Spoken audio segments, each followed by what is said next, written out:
Any Ruby developers here? Ruby, Ruby Rails? Yeah. You should all be. It's a much better world. All right, so I actually have quite a history with build automation systems, build labs. I worked for Microsoft in 1999 for 5 years, till 2004. And I started a project called Build Tracker. And Build Tracker today, actually, last time I checked a few years ago, Build Tracker was something like 1,000 machines build lab out of a box that was a software as a service served from one of the internal organizations at Microsoft. The way it works, you go to the site, you register, and you can get a build going, distributed build, in a matter of seconds. It's kind of what the CloudBees guys are trying to do right now for as Jenkins as a service. So this was almost 10 years ago, and it was hugely successful, continues to be successful today, and really started as a grassroots, small development effort by myself and a few devs. What's really amazing is that I think Jenkins can become that, and unfortunately, I wish I could have open sourced Build Tracker 10 years ago, because I think it's a fantastic product, but it didn't happen because of Microsoft didn't know open source, shared source, or anything like that in those years. So today, it's a company-wide software as a service, a huge lab. It looks humongous. It's completely transparent. It's really awesome. And it's kind of scary to look at what a build lab for a large corporation looks like, when you have hundreds of servers and what's involved in doing that. Then I went to work for an enterprise software company here in New York City after another startup job that failed. These guys used Windows Scheduler to kick off builds. Now, the builds were automated because Windows Scheduler will kick off the build. It will run halfway. Then somebody needed to come in the morning, copy a file here in the notepad, the version number at some point or something like that. And then the Windows Scheduler would continue on time, so you had a small window in which you needed to edit a few things and get the build running. So then this is craziness. So we wrote some scripts around that and stuck it behind cruise control. The first cruise control version we used was Java. It was terrible. Then we found cruisecontrol.net, and .NET was better than Java, so that was better. But for several years, we ran with cruisecontrol.net, and while it gave us build automation, it was very painful overall. Every time we wanted to do something else, we had to build it ourselves. These giant scripts would pile up, and so on and so forth. So I finally joined a Ruby on Rails shop last year.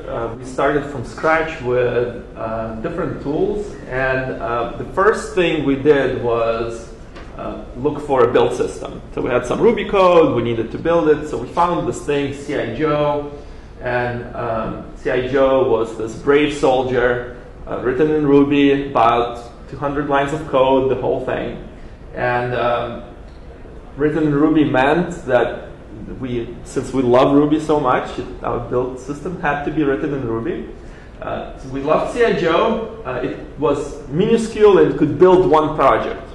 And you'd get continuous integration. You'd commit some code, GitHub, it would kick off a build, it ran on some server.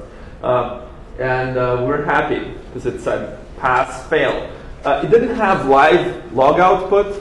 And whenever things would fail, we're kind of left guessing many times. It was long emails with all the output eventually would come and have maybe your build failure, test failure somewhere in the middle.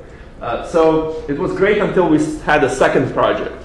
And as soon as we had a second project, running that on the same box as the first CI-Joe started looking a little bit iffy. So we asked ourselves, why didn't we use Jenkins? Because it seemed like a lot of people were starting to use Jenkins. Our first excuse was that it is not written in Ruby. And that's really important in the Ruby community. If it's not written in Ruby, it does not deserve to be used, because how can you extend it? How can you contribute to it? How open source is it if it's not written in Ruby anyway? We were way too small. We're 4 developers. And Jenkins, this big Java enterprise-y build system with a questionable UI, had to be this was really too much for us. We thought, oh, we can get away with 100 lines of code integration. So why do we even need this big Jenkins system? Too big. Jenkins is written in Java, and in the 90s I had on my blog, not Java equals not slow. So Jenkins must have been really slow because it was written in Java. It's because Java is big and slow, of course, and we know that, right? Java powers the slowest applications out there.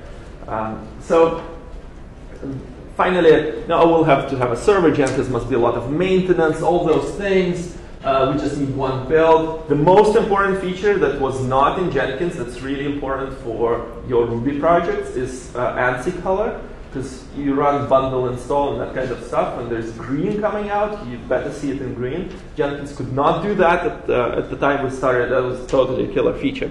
The thing that we forgot, we actually didn't try Jenkins. We gave all these excuses to ourselves, and we talked about it over lunch and over coffee, and we said, what build system should we use? What automation should we put in? And we said, oh, we found CI/Joe, we found this other project, we found that third project. We didn't try Jenkins, and none of us have tried Jenkins before. So this entire thing about why we did not try Jenkins was coming from nowhere. We just decided that it wasn't good enough up front. And so we made a huge mistake. So we started using Jenkins about a little less than a year ago. And we started with a very, very simple $19 Linode plan. So we needed a box on which we would install it. And so I've got a few recipes that I'm going to talk about. And they're in the slides. There's some gists on GitHub as well. There are links, so don't have to pay attention to the details. But I'll explain everything from the beginning. That's what we did. It's kind of based on the year of experience of using it. So we started with a small Linode plan for $20. You start by doing normal Jenkins installation. There's nothing magical. It's just add a user, get Jenkins, update stuff.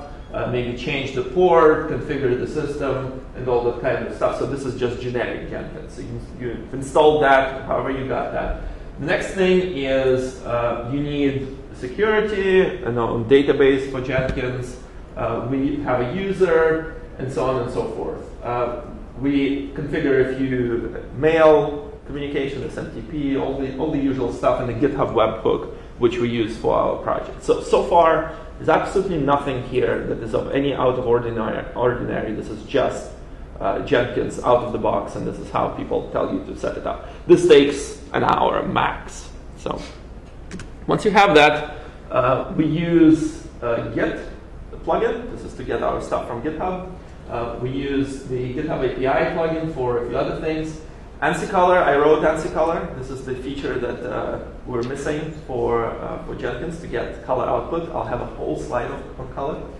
And we back up our configuration, and we actually back it up and commit it to some repository. We have detailed docs on how to set up a new Jenkins if we needed to. And finally, Chuck Norris is a very important plugin, because Chuck will tell you when your build is broken. And that is totally an essential element of your Ruby on Rails development workflow, Chuck Norris. I wish that you could change the character for other characters just to make it more fun. Yeah, I thought Chuck Norris already had done the ANSI colors. Chuck Norris, Chuck Norris has done everything. Yeah, so why did you provide the You're absolutely right. Chuck Norris told us that if you cannot read ANSI color codes with your own eyes, then you don't deserve to be using Jenkins. So I have a hard time with those high contrast colors. They're very long, lots of numbers, and I don't. My brain hasn't absorbed it quite yet.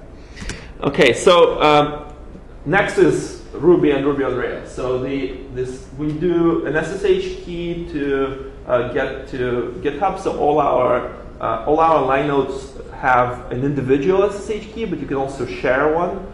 It's really up to you how you do this, but you need to be able to access GitHub. Next, you need the Git client and all that stuff, and then we use RVM. So RVM, Ruby Version Manager. creates a sandbox. If you've used RVM before, you know how to set it up for your own development environment. You basically install RVM, you add it to your bash scripts, and now you have a sandbox in which you can do RVM use this version, RVM use that version, and so on and so forth. So we install RVM on the box. We use Heroku for deployment, and so we set all that up. And then basically, our setup on Jenkins on top of Jenkins is identical to our setup for development environment. It's just that Jenkins is not a human; it's a machine. So we have a persona for Jenkins and an account and his keys and stuff like that. So once you have that, you can snapshot the box, and you can use these to create maybe slaves for Jenkins afterwards. So this is kind of like the basic setup. There's nothing special to do for Ruby-based projects.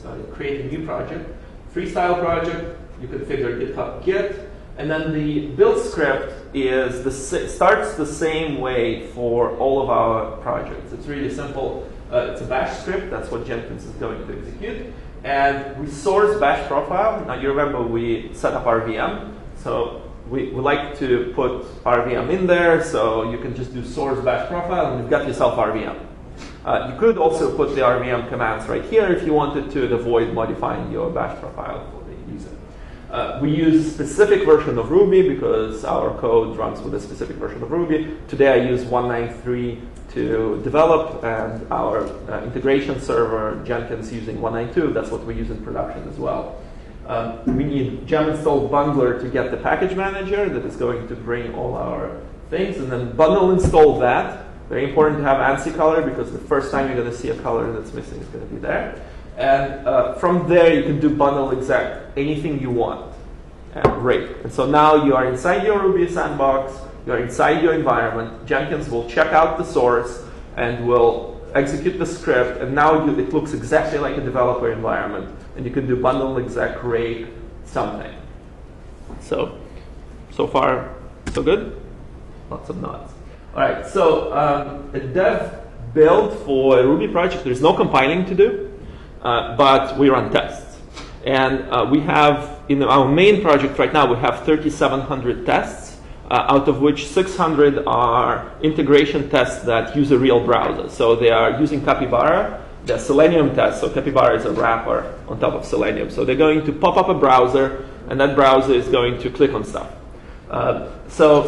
You need a headless way of doing this. Now, lots of people have struggled with headless browsers and tried to build test suites that could use a true headless browser. We failed at that. So we use Capybara out of the box with Firefox.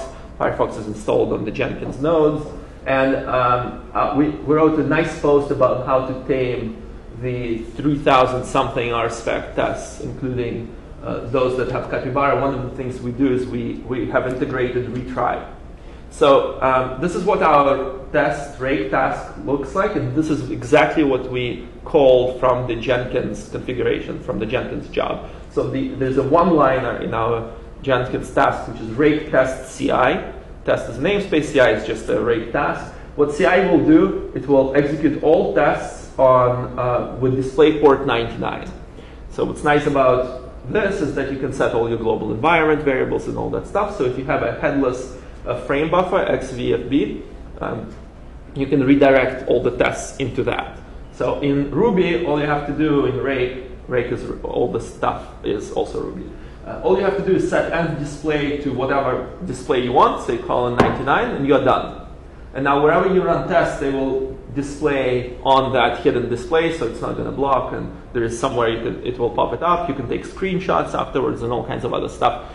You never actually have a display attached to your remote Jenkins machine. Ours runs on Linux. So we run tests in suites. This is just an organization for us so that we can have repeatable kind of incremental suites of tests. So for example, we have the first test suite is just basic config initializers. So those are monkey-patched classes from whatever other gems. So we run those. Those are really fast. Then we run model specs. Then we run our API specs. We use Grape to build our API. The platform is mostly an API-based system. So we'll run this API test, and then we'll run the controller test. Finally, we'll get into view tests, and then finally to integration tests, which are actually doing the real work of clicking on things. We have a MongoDB backend, so we just use database cleaner to dump the entire database between each test. So we run these 3,000 tests in suites, and we have also some JavaScript tests with Jasmine. So you need to shell out for Jasmine. That's one way of doing it. There's now rake tasks to do that too. So we do bundle exec rake Jasmine CI. I want you to pay attention to that system exclamation point.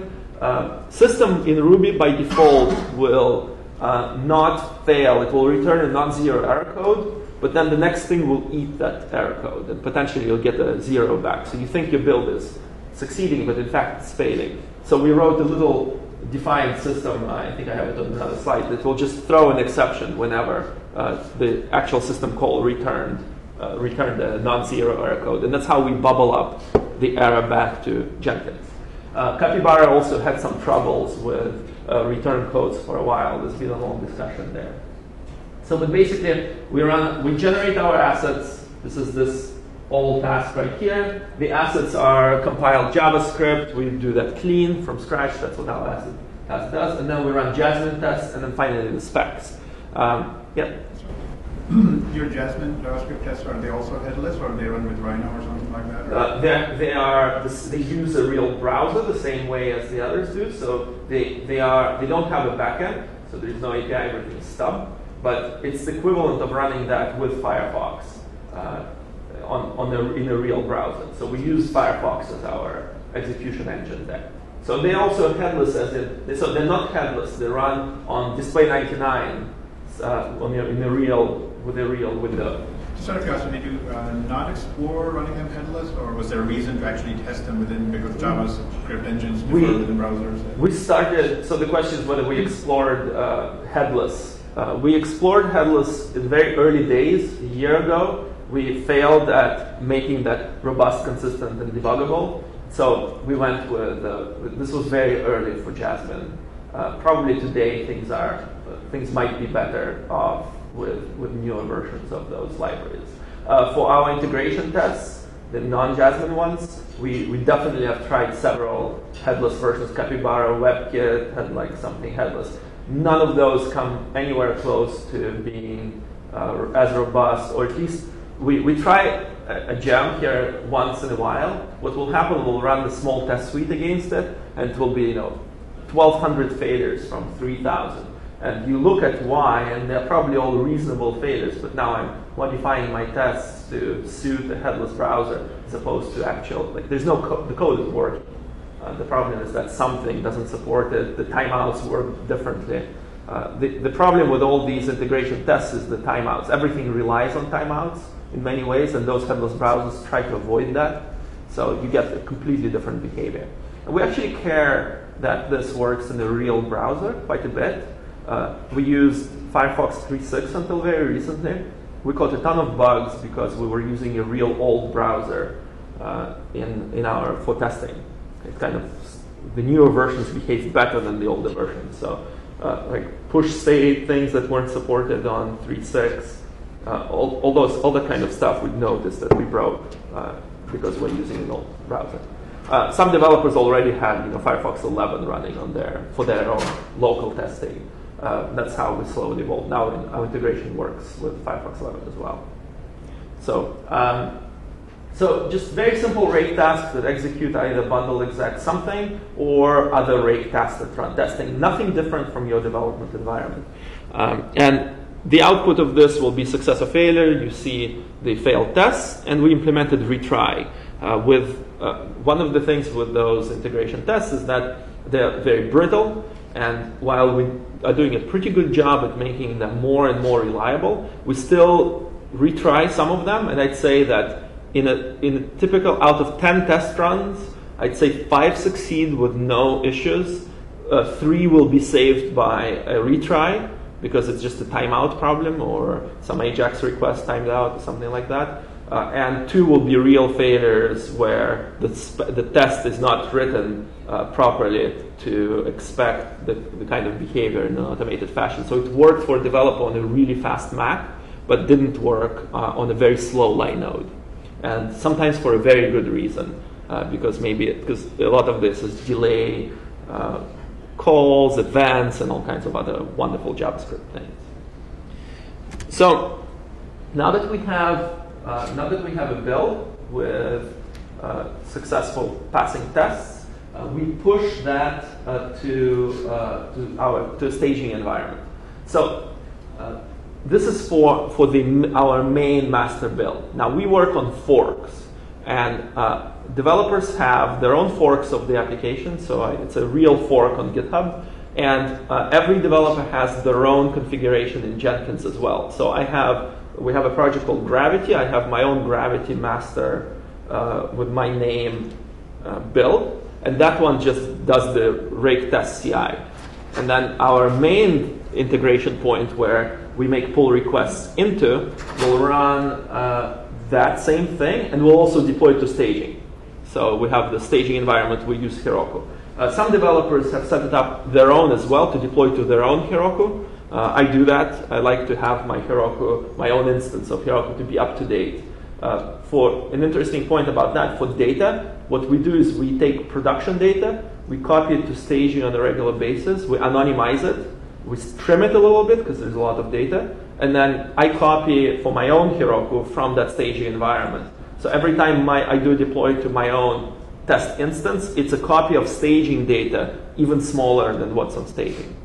So how do we do deploy to Heroku? It's very simple.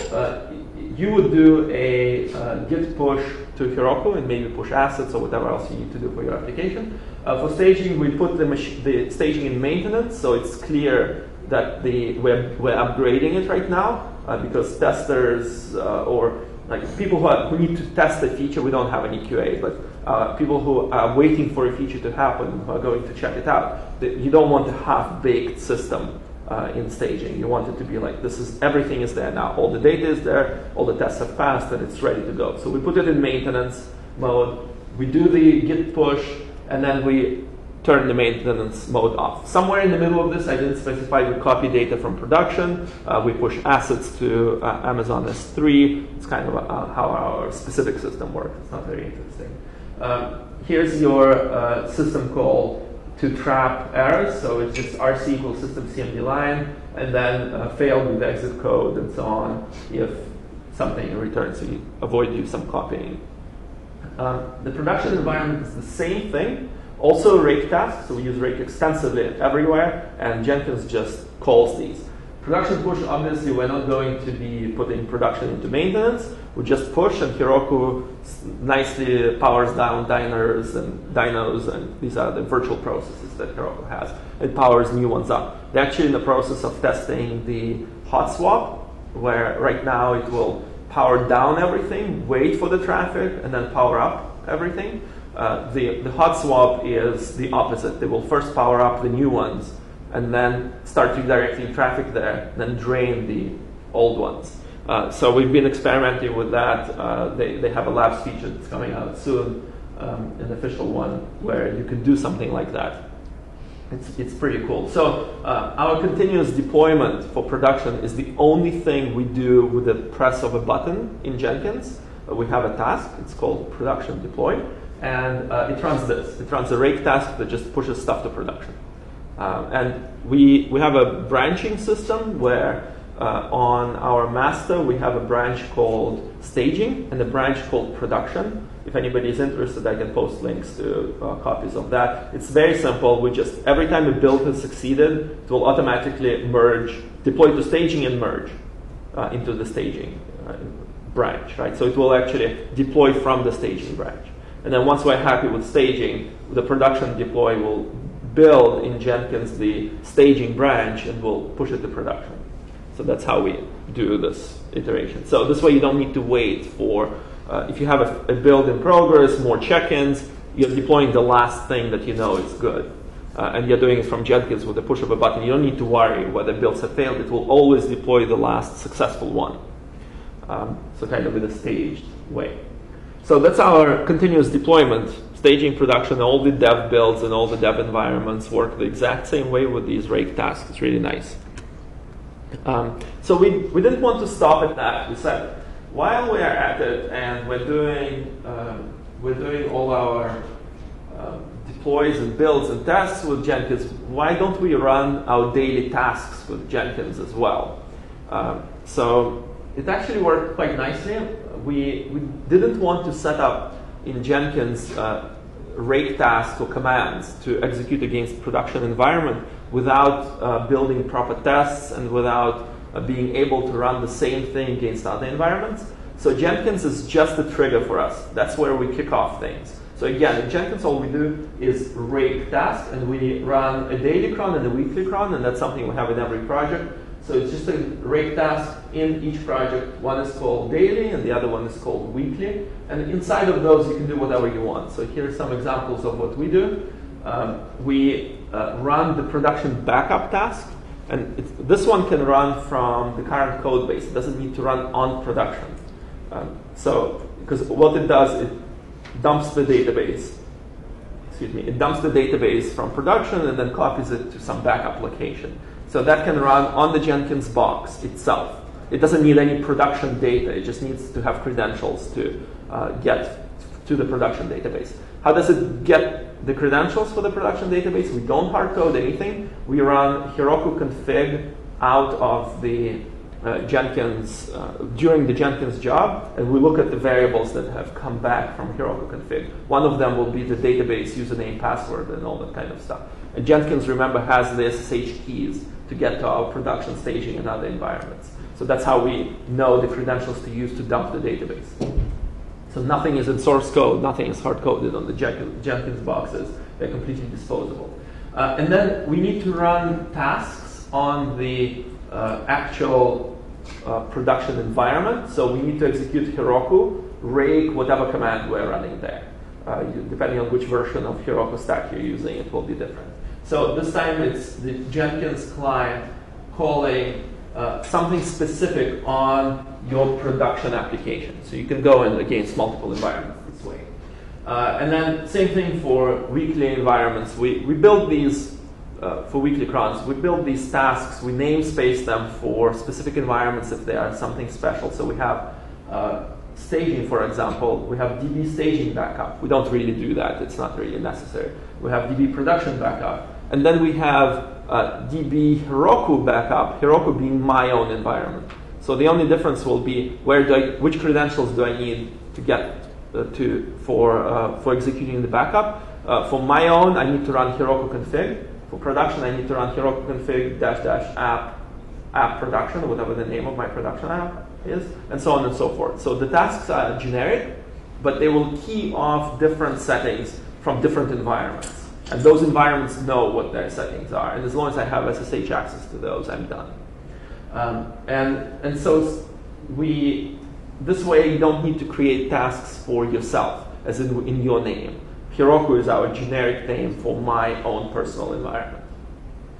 So, and this way you see, it's really nice to see what's going on with clear labels around different environments. Okay, so this is what our Jenkins looks like. This is, I think, from yesterday. There's many pages of these builds. So here's the developer. There's some name convention going on. This Alexander guy has a project called Gravity. This is the name of the actual project. That's his. That's his branch or his fork of the project, because we don't use branches, we use forks. You can see this Craig Torque. The project name is Torque, and the developer's name is Craig. And then you can see all these other environments. For example, deploy Gravity staging. It's deployment of Gravity to the staging environment. Deploy Gravity demo, deploy Gravity production, and so on. Yeah, please. So the developer named dblock is also working on Gravity, and the developer named Alexander is working on Gravity. Correct. These two jobs are true CI. Every Git push to their forks would trigger this CI. Yes. So did I understand you correctly that the integration to the original is a pull, is a Git pull, right? So that's not true CI? So no. So here's a project called Energy. This Energy master builds off the main parent of all of these forks. How about that's true CI? Yeah, that's true CI. So the way the workflow works is I will develop some code, commit it, and push a feature branch. Feature is in the open source feature branch, not as in like we all work on feature branches forever. But I will push this to my fork under the name. Jenkins will pick it up and build it. Now I have a successful build of my, successful CI of my fork on that branch. Once I'm happy with that, I'll make a pull request into the master repository, so into my parent. Somebody will code review that pull request and will hit the magical green merge button.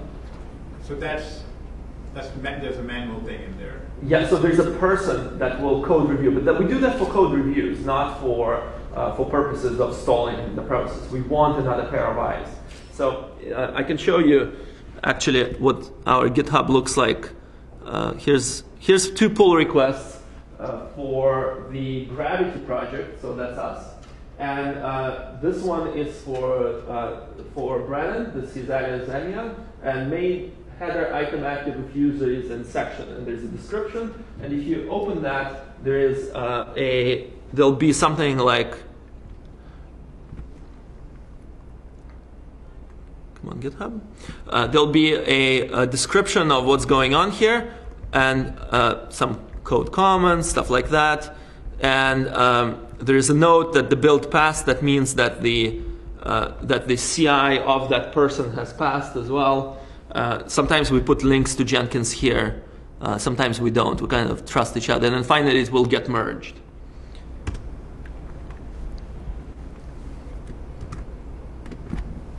And so that main branch, the master of that project, will pick up right after the merge. We'll build that. We'll run all the tests, more tests probably than what I would do on my own side. Actually, we do the same thing, but we have, on your own fork, you do whatever you want. So on the main thing, we'll run all the tests. Once that succeeds, that will get pushed to staging.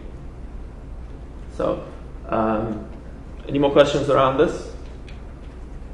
Pretty straightforward. We really like working on forks because it gives the creative freedom to developers to do whatever they want on their own environments, and it matches the open source pull request model 100%. That's how you contribute to a project. So this way we work exactly the same way for our own projects as to the other open source projects to which we contribute to. There is no difference. I don't see why people decide that because they are part of the same team, they need to work in the one repo with all their branches and the mess that it creates when I want to call my branch my very interesting feature. You want to call your branch very interesting feature. Then I want to have some work that I'm holding on to because I'm experimenting and I just don't want to delete it. And then have somebody police the main branch saying, the main fork saying, oh, you know, delete all branches, they are polluting the namespace, and I can't find myself in there anymore. So some plugins. This one I wrote. This one, its goal is to eliminate boring output of Jenkins, and this is how it works. It colors your ANSI color output. I think it is by far the most essential, useful, and complicated plugin that you have in the world. Forget distributed builds. Distributed builds are easy. Many developers can do that. There's been thousands of Jenkins plugins before ANSI color, so this had to be the most complicated thing. I know for sure that it doubled the amount of users on Jenkins, easily. I wanted to give a shout out to a new Jenkins client that's written in Ruby. So if you are a Ruby shop and you want to interact with your Jenkins server, there's now a plugin called Jenkins Client.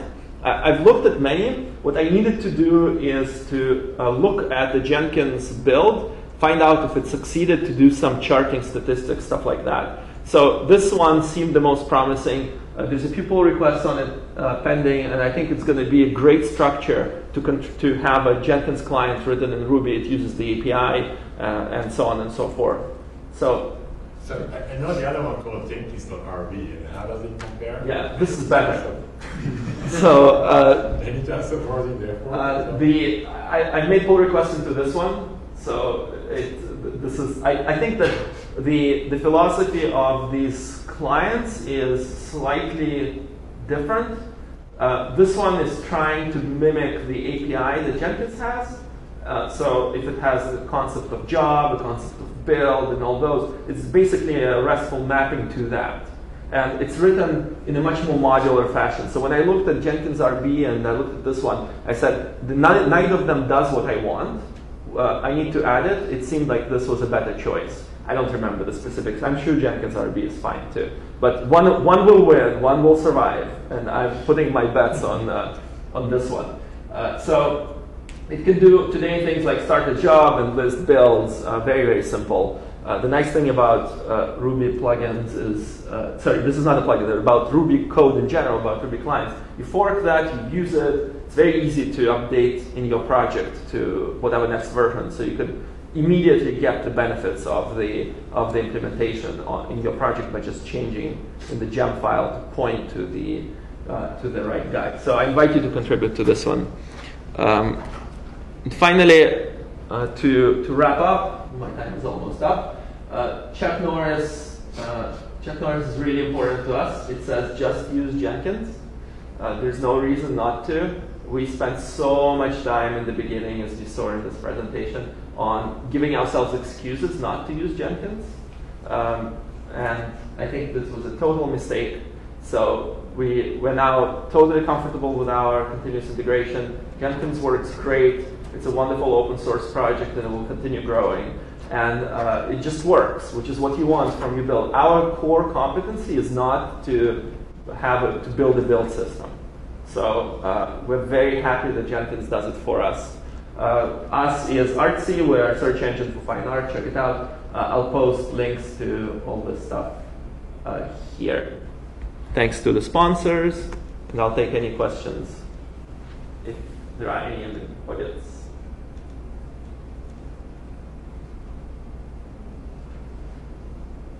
Questions? No? No questions? How do you guys do CI in your Ruby shops? Same way you did. Same way we did? Yeah. I'm just curious, CC.RB is what I've used. Have you looked at that? Or? Which one? Cruise control.RB. Cruise control.RB. Cruise control.RB is exactly the same reason why we chose cruise control.net over cruise control Java, because it was written in .NET and we were a .NET shop. And now then there's cruise control RB, which its only real advantage is it's written in Ruby. I think that there's really no need for your build service to be written in Ruby. I'm sure it can be, but I think these ports, for the purposes of using a different language, are kind of unnecessary. And I mean, the feature-wise, the plugin infrastructure and the amount of available plugins in Jenkins is the key to this. I don't know, does Cruise Control RB have ANSI color coding? I think Chuck Norris endorses it. The one place where I've used CC.RB, obviously everybody spoke Ruby, so what we wanted was a very customized build radiator. We wanted builds that hadn't been built for a while to kind of fade away to the background. And so many builds, just like yours, that we wanted only the ones that had been built recently to stay on our radiator, other ones to kind of, they shrunk and they faded away eventually. That kind of stuff, I'm sure we could have either written up a Jenkins plugin. I'm sure somebody could write a Jenkins plugin like that. There wasn't one, everybody wrote Ruby, so we just said, let's do CC.RB, write that plugin for ourselves, so our build radiator is focused. And other things that we did with CC.RB. So that was just the reason we used it. I feel that it's very easy to contribute to another Ruby project because you kind of know what to expect. Now that Jenkins supports Ruby plugins, it's a little bit easier. I can tell you that the ANSI color plugin, to go back to the most important plugin, uses a giant hack to make it happen. And I haven't written Java code in a couple of years, and it was not the most fun thing that I ever had to do. But you know, it's but thankfully, Java looks exactly like it did 2 years ago, so you haven't missed much. Cool. So, what kind of project do you attract more Ruby developers? Yes. If you have any sense of like where we should be spending effort. So I asked my team, which is a team of 9 developers, what they have to tell the conference about what Jenkins could do better. And consistently, people said Jenkins is an awesome project. It took the headache away from our builds, especially those who were there when we used CI Joe. We talked about this a little bit earlier. They were very happy that Jenkins replaced that. Most of the complaints are things you already know, which are around UI and just making it more usable, especially in a company that's an art company. We think that UI of 99% of technology products is terrible. So Jenkins definitely falls in the category of it could use a lot of user experience work. I think that's one big thing. But you know, you guys can help. maybe we can. Now the other things I would like to see more out of the box parallel support for things for Ruby projects. So we have multiple slaves that are running, and all that is good. I think it's pretty difficult to get running on a truly distributed build. Like I have this test suite. I have like 5 pieces to the test suite. They would be completely parallelizable, but I want to be able to describe that from within my project and not from within Jenkins. But trying to avoid very hard to put configuration into Jenkins that is not easy to replicate. So only trivial calls, and the rest we write in Ruby and Rake. So I wish there was a way to declare more things out of the project and publish it into Jenkins in some dynamic way. So I was talking about Build Tracker that I worked at Microsoft, and the way that worked was you have a manifest for your build, just like Travis has, Travis YML, and that manifest is what Build Tracker would consume. So Build Tracker, you just needed to point it to a source location. Everything else is within the project and is published from the manifest. So I think Jenkins from day one does not have that philosophy of publishing, of reading from the source code that it has just built. And I think that's like the major feature that would make things way more manageable. And of course, you know, it would be nice that it's not this dirty XML configuration file that I'm publishing out, but something prettier like JSON. Thank you. Any more questions? Thank you.